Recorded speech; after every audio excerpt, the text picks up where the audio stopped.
Activists from around the globe have designated 13th of January as a global day of action for Gaza. This call comes at the back of 12 weeks of Israeli attacks on Gaza. The Israeli attacks are generating destruction comparable in scale to the most devastating wars of the last century. Israel has dropped over 30,000 bombs, killing 300 people daily in Gaza. Nearly 70% of Gaza's homes have been completely or partially destroyed. This is equivalent to destroying cities like Boston, Helsinki, Rotterdam, and Leeds. According to the United Nations, half of the population of Gaza is at risk of starvation. And the World Health Organization reports that Israeli attacks and the siege are resulting in the spread of diseases that may ultimately kill more people than Israel's bombs. Further, Israel is continuing with its ongoing ethnic cleansing in the West Bank, the discrimination against Palestinians within Israel, and provocatively attacking targets in Syria and Lebanon. The unfolding genocide by Israel in Gaza has been made possible because of the unequivocal support of the USA and UK governments.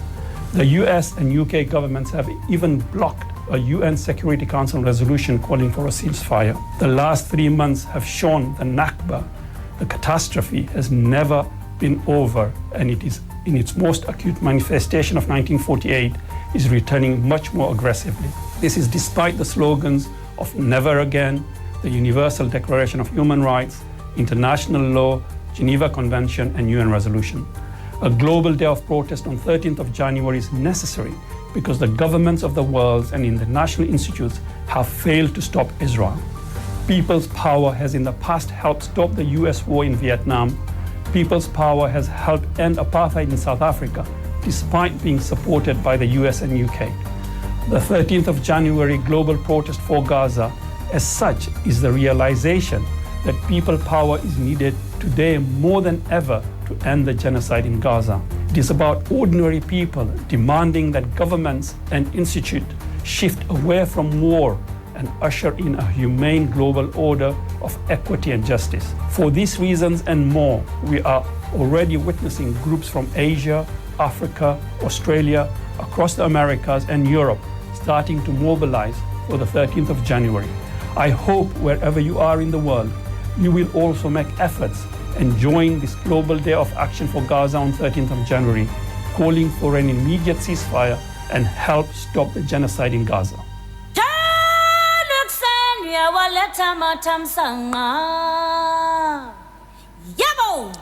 You heard the voice of Sheikh Ismail Patel begging the whole world to come out and ask for a ceasefire on Saturday the 13th of January in Gaza. Several bombs have been dropped. So many tens of thousands of Palestinians are dying. My brother, my sister, is this the beginning of the Third World War? Ismail Patel is begging that the whole world should come out and ask for a ceasefire on Saturday. The people in Gaza are facing starvation. Children and women are shot point blank in their beds. Is it ethnic cleansing? What is it? Will the world sit back and just watch innocent people die like this? Any which way.